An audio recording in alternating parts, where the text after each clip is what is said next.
Bonjour amis taureaux, j'espère que vous allez bien. Nous allons voir ensemble votre tirage pour la semaine du 8 au 14 janvier. On regarde tout de suite un peu les grands éléments, qu'est-ce que l'on peut ajouter. Alors, vous avez le nœud nord. Le nœud nord, c'est la direction de vie. Vers quoi vous vous tournez? On sent que vous êtes tourné vers l'avenir cette semaine, il y a des projets concrets. La maison 4, c'est la maison, de la maison justement, c'est la carte de la maison du foyer. Donc vous avez des projets d'avenir concernant votre foyer et c'est des projets plutôt intéressants. Alors on va ajouter un peu une carte pour comprendre. Voilà, celle-ci. Oui, vous avez des projets d'avenir. Alors il se peut que vous allez avoir des projets d'avenir, vous allez avoir une vision d'une situation justement par rapport à quelqu'un du signe du Gémeaux. Vous allez pouvoir aussi agrandir votre foyer si vous êtes en couple avec quelqu'un du signe du Gémeaux. Mais il y a aussi le Gémeaux apporte un côté dynamique. Pour vous, votre foyer, ça c'est votre projet d'avenir, il doit être source de créativité, d'échange et de visite. Voilà, vous ne voulez plus avoir votre cocon que pour vous. C'est aussi un lieu où vous allez apprendre, étudier, un endroit où vous voulez être assez tranquille. Peut-être vous allez vouloir avoir une bibliothèque ou quelque chose, un bureau bien spécifique, ça vous appréciez. Voilà, on sent aussi que il est possible aussi, les Gémeaux, que si vous n'avez pas ce que vous voulez, vous avez envie de déménager. Les taureaux, excusez-moi, c'est parce que je vois les Gémeaux. Vous avez envie de déménager, ça peut être ça aussi. À voir.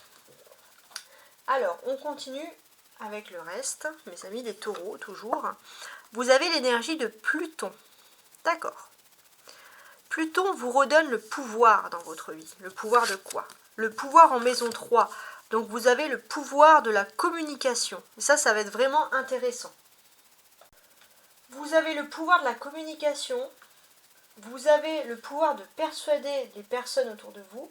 Vous allez aussi, les taureaux, cette semaine, vous transformer un peu en enquêteur, en investigateur. On va vous appeler FBI, on va vous poser plein de questions, vous allez avoir des réponses à tout, vous allez un peu savoir les choses qui se passent autour de vous.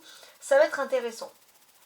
Sur le plan personnel, il se peut aussi que vous vivez quand même des grands bouleversements. Si vous n'êtes pas compris, vous pourrez pas, si vous avez ce sentiment d'être incompris, vous ne pourrez pas continuer en amour. Vous avez besoin d'être avec quelqu'un qui communique autant que vous. Il y aura aussi dans votre façon de communiquer une tendance à vouloir convaincre. Alors, ne soyez pas non plus trop intolérant, mais vous allez chercher des preuves dans tout ce que vous dites, etc. Voilà. Donc ça peut être des choses de ce type-là. Bon, ok. On va ajouter une carte dessus.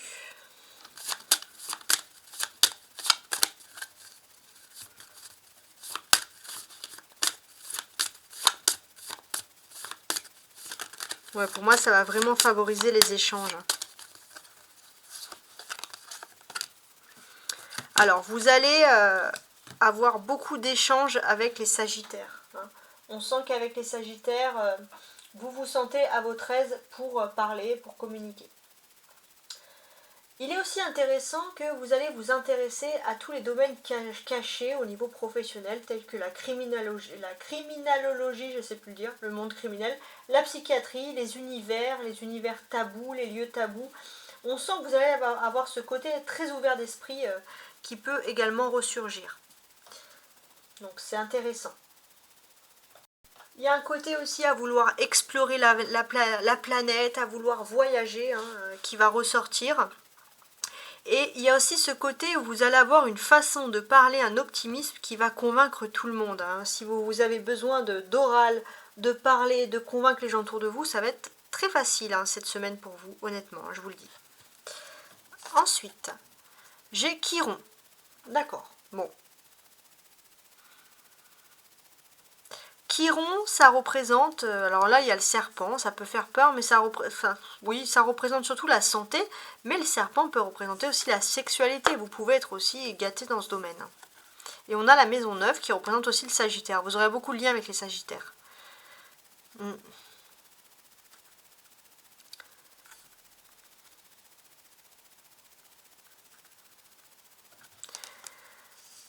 j'ai ce sentiment que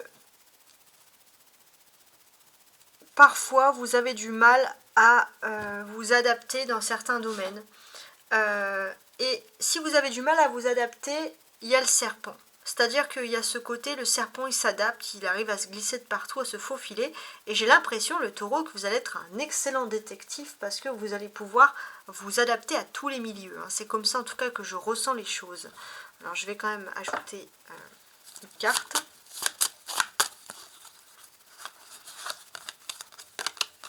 On a l'aspect du lion.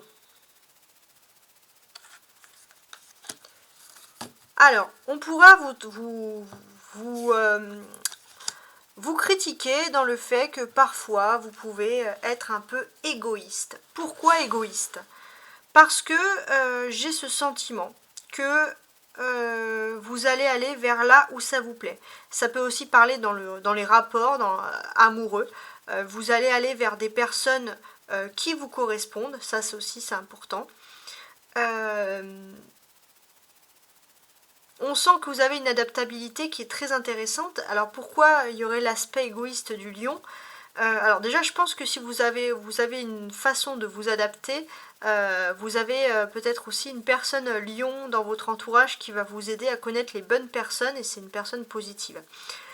Mais il y a ce côté aussi où finalement, si autour de vous il y a des personnes qui ont du mal à s'adapter, qui vous donnent des conseils, habituellement les taureaux vous êtes généreux, vous aimez donner des conseils de comment gérer certaines situations. Là vous allez agir pour vous, il y a ce côté un peu égoïste où vous en avez marre d'être sympa avec tout le monde quoi. En gros c'est un peu ça que je ressens ici. Vous voulez voir un peu les choses sous un nouvel angle, vous voulez pas vous sacrifier. Alors par exemple il y a des personnes qui vont vous dire comment tu fais dans cette situation. Alors d'habitude vous répondez, d'ailleurs vous avez les arguments pour parler, mais là j'ai l'impression que si vous avez des arguments c'est pour défendre votre cause et pas les autres. Voilà, vous avez décidé d'être un petit peu égoïste durant cette période. Voilà, bon, vous avez le droit, peut-être parce que vous avez été trop gentil et que ça vous a pu vous marquer d'une certaine façon. On vous dit aussi que vous possédez les facultés intellectuelles. Vous pouvez vous projeter, anticiper. Vous êtes quelqu'un qui évolue. Alors s'il y a des personnes qui sont un peu à la ramasse, vous allez être impitoyable. On va regarder un petit peu les cartes en plus. Qu'est-ce qu'on pourrait nous dire? On a le feu. Donc beaucoup d'interactions avec les signes de feu, et notamment je pense les sagittaires qui ressortent souvent ici. Vous allez bien vous entendre avec eux. Le feu c'est aussi le désir. Ouais. Durant cette saison d'hiver, beaucoup de désirs qui sont liés à la sexualité. Voilà, ça c'est important, ça ressort ici. Vous pourriez aussi avoir des coups de foudre ou beaucoup d'attirance pour les signes d'hiver, notamment les Capricornes, les Verseaux, les Poissons, mais j'ai l'impression que ça serait même surtout les Poissons aussi là. Ouais, bon, ça peut être des affinités en plus. Et des signes de feu, bien entendu, avec qui vous vous entendrez à merveille. Bon, bah voilà pour vous tous votre semaine. Merci d'avoir écouté mon tarot astro et à la semaine prochaine.